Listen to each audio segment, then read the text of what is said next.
Man, I cannot tell you what it is like to get an honor like this in this very city I started from. In fact, little trivia for you. The first show in this very room, I was the first comedian on stage. It was me, a guy named Brian Regan, and some dyke named Ellen DeGeneres.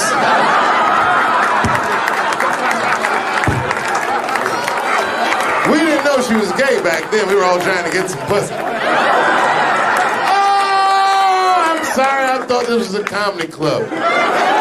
Ladies and gentlemen, this might be America's last safe place to say what you feel like saying and laugh at what you feel like laughing. This is sacred ground.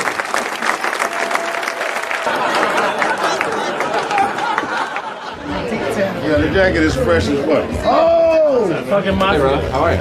I'm going to piss. It looks like you just got back from beating up motherfuckers. First time anyone ever brought me on stage. Guy named JT Newton. I don't even know. Is JT alive? Oh. Seriously? He lives in Long Island. Well, that's good news. You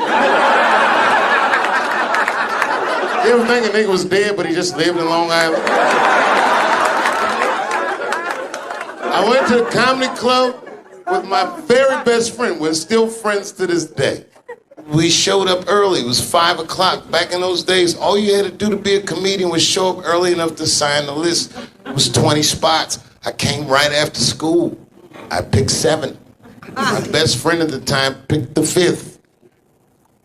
He bombed. He didn't make it. JT introduced me. He said, folks, everybody's got to start somewhere, and tonight, this young man is starting here. I remember it like it was yesterday. He said, you might be witnessing the birth of a star. Please welcome Dave Chappelle.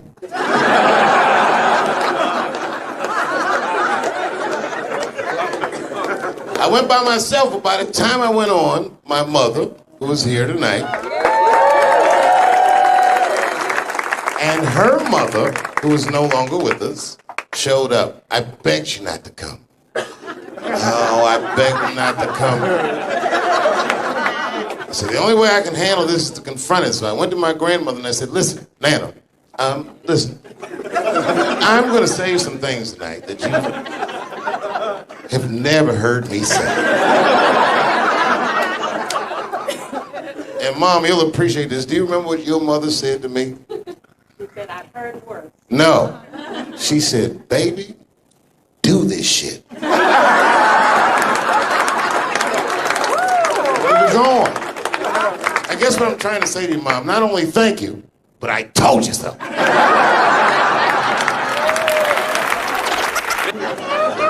I'm from Washington, D.C.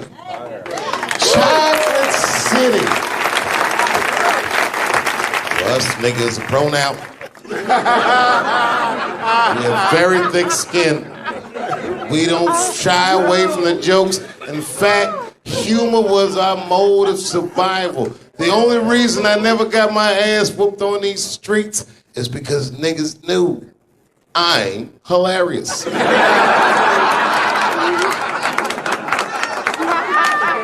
I was getting ready to start high school. We had a principal named Ralph Neal. That nigga had just seen Lean on Me and was walking around with a bullhorn like that was him.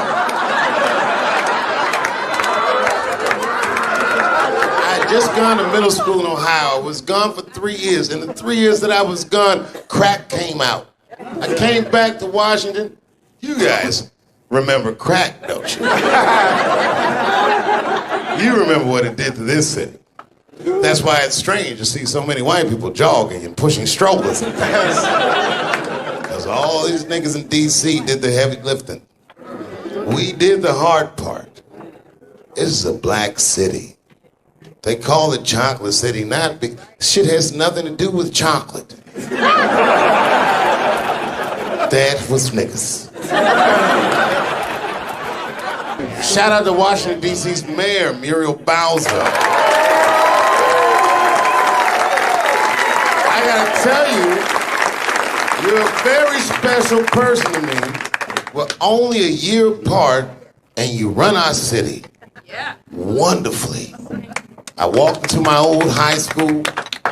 Man, Muriel arranged a $150 million renovation to the Duke Ellington School of the Arts. I was so jealous of the students there. You really mean the world to me, and you really did a blessing to this city. And thank you, and thank you. Sincerely.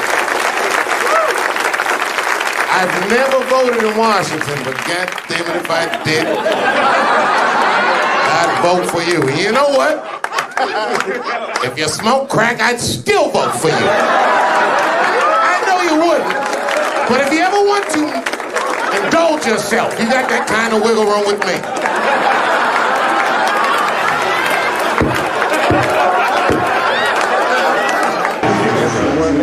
Are we gonna make love tonight?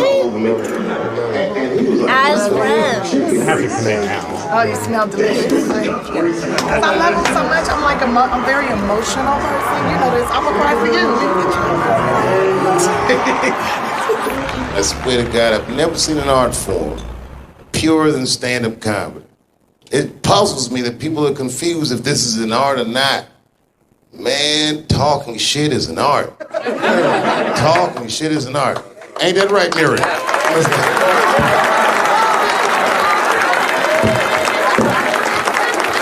All the stand-up comics in the room, just want to remind you, I promise you, and I've always said it, we have the best genre. We don't have to know anything but what we know.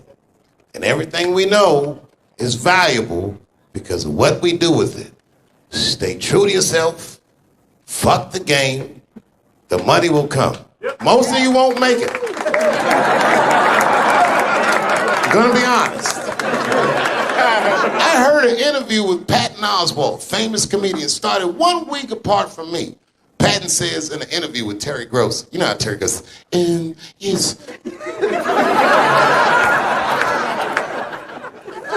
Patton said to Terry Gross, he said, Terry, nobody does good their first time doing stand-up. And he stopped. I was driving in the car listening to this interview, and he goes, okay, Dave Chappelle did good his first time doing stand-up. I smiled from ear to ear. Patton didn't tell Terry is the next 7 or 8 times were fucking terrible. But the first time was so motherfucking good. It'd be like the first time you had sex, and then the second time you were having sex, somebody hit you in the head with a sledgehammer. This is not nearly as good as the first time. But you know what? Maybe someone won't hit me in the head with the sledgehammer the 9th or 10th time.